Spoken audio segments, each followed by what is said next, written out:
World War I was long and deadly. It involved most of the major nations in the world at the time, and some would say it was inevitable. It had to happen. But did it? That's what we want to work out today. At what point did it become inevitable? 25 years before, 50 years before, 5 years before, on the day that Archduke Franz Ferdinand was assassinated? Let's dig into the story and find out when this war became inevitable.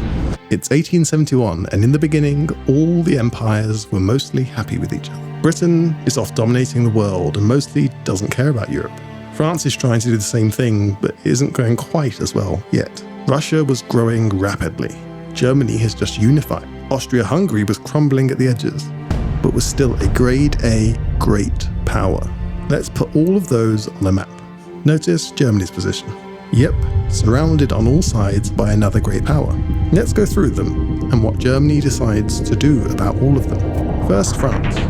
Germany's previous form, Prussia. Before Germany formed, Prussia was the major German power, and they are the ones who forcefully and diplomatically united the rest of Germany into one solid country.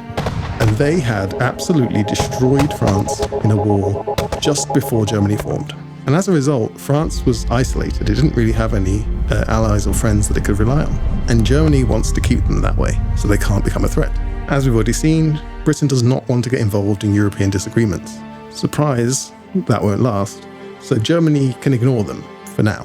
That leaves Russia and Austria-Hungary. Wilhelm I, the Kaiser of Germany, and Bismarck, the Chancellor who's doing all the day-to-day running of the country, decide to have treaties with both of them, which keeps them both on side. Okay, so Germany's feeling secure, and now they want to start gaining more influence and possibly some colonies of their own. But in 1878, the first issue rises up. There's one empire we haven't mentioned until now. That's the Ottoman Empire. It was still going at this time, but it was very much crumbling. Russia decides to take advantage and attack them. They beat them easily, and afterwards they force the Ottomans to create Greater Bulgaria, which is within the Ottoman Empire officially, but really it's a puppet of Russia's to do what it wants. Everyone knew the Ottomans would fail at some point, but Russia being so openly aggressive made Germany and Austria-Hungary nervous. So they call a Great Power Conference. Basically a chance to bring together all the imperialists into one room and talk about any issue they have. It's hosted in Berlin, and the outcome is the Treaty of Berlin. Before explaining what that is, I need to stress that Britain and Russia hate each other. Why is that? Because Britain thinks Russia wants India, and the only places between Russia and India are Persia and Afghanistan. Both Russia and Britain try and get influence and control over both countries, and it's a very tense situation. That's important because at the conference, Britain and Austria-Hungary pushed for the Treaty of Berlin to undo some of the effects of that Russian-Ottoman war. Basically, most of it was undone, but the Ottomans' European territory was still lost, with Serbia, Romania, and Montenegro becoming officially recognized as independent. They had already been basically independent before this, but now it was official. Also, Austria-Hungary gains Bosnia-Herzegovina, and Britain wins Cyprus for the price of helping the Ottomans out, despite none of those places or countries having anything to do with the war that had just happened. Russia is pissed off. But Bismarck agrees 2 secret treaties to smooth things over. The first is a defensive pact with Austria-Hungary. It means that they would defend each other if attacked. When Germany looks around, Austria-Hungary are the only great power left who is willing to go for an alliance. But Austria have problems of their own. The other secret treaty was a non-aggression pact with Russia, which means they will stay out of each other's way, so long as they didn't attack each other's allies. So we're really kind of back to where we were before the war, at least in terms of the relations between all of them. Sure, Russia's a bit more suspicious, but we're no closer to the big war yet. The big war isn't looking any closer than it was before, though. Bismarck has been pretty important to how Germany has carried out diplomacy since it formed. That all changes when Wilhelm II comes to the throne in 1888. He doesn't want to be the figurehead while Bismarck does all the fun stuff, so he sacks him. He wants direct control and to make Germany a world power. One of the first things he does is cancel the secret treaty with Russia. He thinks it's too risky if the German people find out it exists. Plus, he thinks that with the Russian Tsar being his cousin, he can sort any issues out between them. Let's see how that goes then. Well, remember that France are isolated over here, surrounded by Germany who hate them, and Britain who have mostly historically hated them. And now Russia are isolated. Guess what? They ally each other. Wilhelm has thrown poor old France a lifeline without realizing it. This will not be the last diplomatic mistake he makes. but his main concern is still becoming a world power. But what are the steps he wants to take? Step 1, look at Britain. They are the template of what a world power is. Look at those colonies. Look at that navy that protects them, keeps them under control. Step 2, build a navy just like Britain's. This sets off alarm bells in England. Unofficially, Britain had a standard to ensure they had the most powerful navy in the world. It was called the two-power standard. Effectively, their navy needs to be as strong as the next two biggest navies combined. Wilhelm isn't doing this to scare them.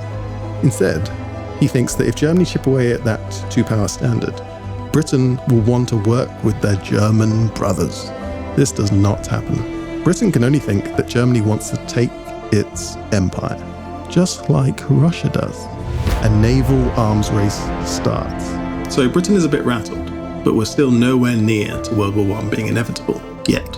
And having not had any real alliances for almost 100 years, they decide to ally, drumroll please, Japan. Japan can't believe their luck. This leads us to the next little war that leads into the big one. The Russo-Japanese War. Japan declares war on Russia in 1904, mostly because of some issues in ports. Remember that France and Russia are allied, and that Germany would still like them on their side. So they should help fight against Japan to help, right? But this is what happens when the most powerful country in the world has alliances. It throws things out of balance. Japan knows that France probably won't fight Britain, so that rules out that alliance. Germany won't risk it either. This isn't an accident either.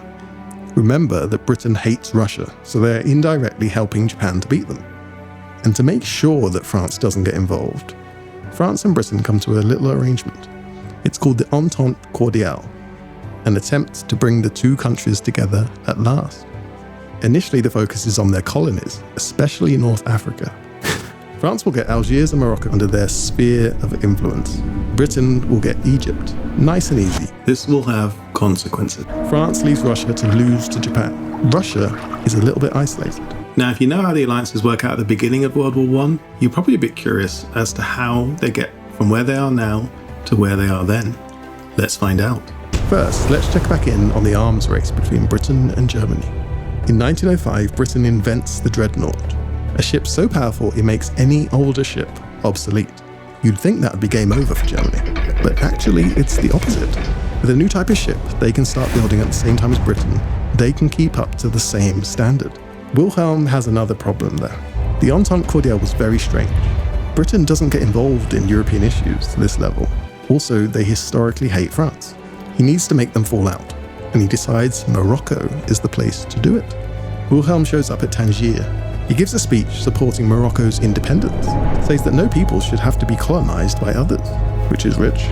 He insists on another great power conference to thrash it out, but he isn't trying to be nice to Morocco. This is just a convenient way to piss France off, which works. The French Prime Minister Delcasse is furious. He basically says fuck off to the idea of a conference to decide something that's already been decided. But no one in France is on his side. They don't want another war with the people that beat them so easily 50 years before.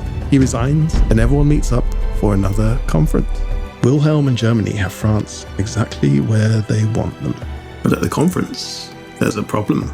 We haven't mentioned them yet because they weren't a great power, but the first blow is that Italy doesn't support Germany, but they are Germany's ally.